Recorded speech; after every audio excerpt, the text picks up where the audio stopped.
Ustaz itu kan kisahnya Nabi Nuh Ustaz. Sekarang nggak mungkin ada kayak gitu. Siapa bilang? Ana bawakan di situ kisah nyata. Kejadian pada tahun 1955. Kalau kemarin kita dengar di Banjarnegara ada kasus apa?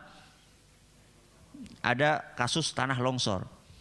Ini lebih dahsyat dari tanah longsor. Kejadian di sebuah dukuh namanya Dukuh Legetang. Itu di komplek Dieng. Dukuh itu apa ya? Dukuh itu bukan makanan, bukan. Dukuh itu apa?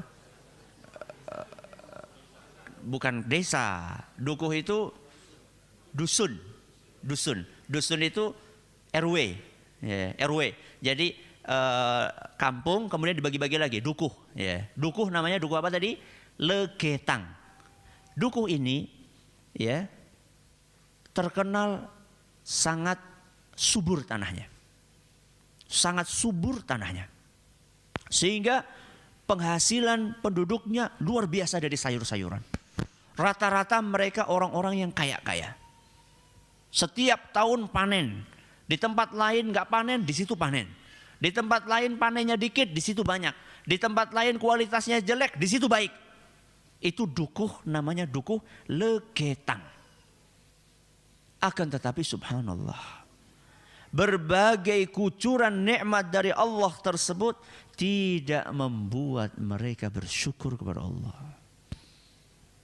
Semakin banyak dikasih nikmat, justru mereka semakin tenggelam di dalam maksiat kepada Allah. Hati-hati. Banyak di antara kita ketika dulu masih punya motor, masih rajin ke masjid. Begitu dapat mobil, ke masjid mulai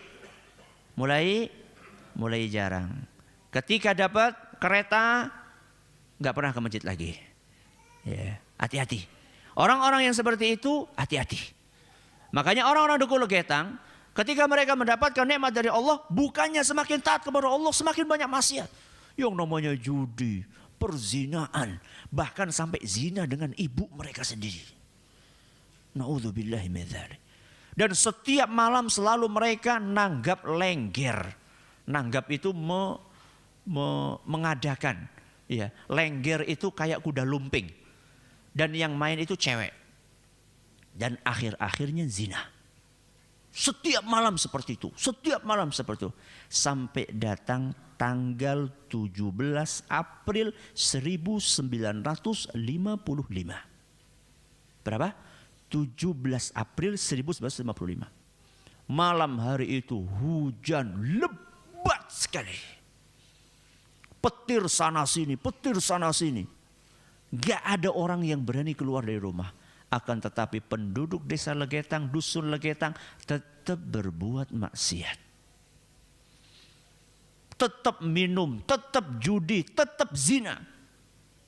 Sampai lewat pertengahan malam. Ketika lewat pertengahan malam, hujan berhenti. Sunyi senyap. Tiba-tiba terdengar suara boom. Suara yang keras sekali seperti suara bom. Suara itu terdengar oleh dusun-dusun yang ada di sekeliling dusun Legetang. Tapi nggak ada satupun yang berani keluar. Karena suasananya dingin, gelap, sepi. Setelah itu nggak ada suara apa-apa. Baru keesokan harinya, orang-orang yang ada di sekeliling dusun Legetang keluar dari rumah. Mereka ngelihat ada sebuah gunung. Namanya Gunung Pengamun-amun.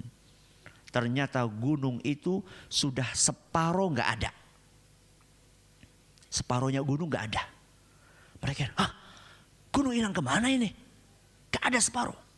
Kemudian mereka lebih kaget lagi ketika gunung yang separuh itu sudah pindah di atas dusun Legetang. Bukan longsor. Kenapa bukan longsor? Karena Gunung Pengamun-amun ke bawah kayak gini ada lembah. Ada lembah, kemudian di sini ada dusunnya. Lembah ini, sungai ini sama sekali tidak ada longsorannya. Berarti gunung itu diapain? Potong, diangkat. Siapa yang bisa ngangkat itu? Allah Subhanahu wa ta'ala. Maka kalau kita sudah tinggal di suatu komunitas, isinya di situ maksiat, Dan tidak ada yang mengingkari maksiat tersebut. Siap-siap. Siap-siap apa Ustaz? Pindah cepat-cepat. Ya. Kalau nggak ada yang mengingkari lagi. Tapi kalau masih ada yang mengingkari, berterima kasihlah kepada orang-orang yang mengingkari tersebut. Berterima kasihlah kepada orang-orang yang mau beristighfar kepada Allah. Walaupun dia orang miskin. Bisa jadi azab tidak Allah jatuhkan ke negeri kita ini. Walaupun yang namanya kemaksiatan di negeri kita banyak sekali.